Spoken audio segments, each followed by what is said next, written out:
Zooming in on videos in Canva can be done quickly and easily. I'll show you how. Start a video project. It can be any size that suits your needs. Add in the video that you want to zoom in on.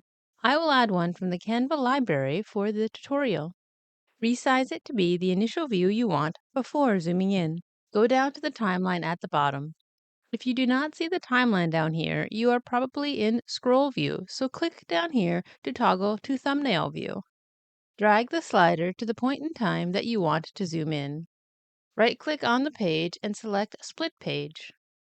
Go to the second page that's been created and resize your video to be the view you want after zooming in. Hover your mouse between the two pages until the option to add a transition appears. Click on it and select Match and Move. Change the duration to your liking. Let's see what this looks like.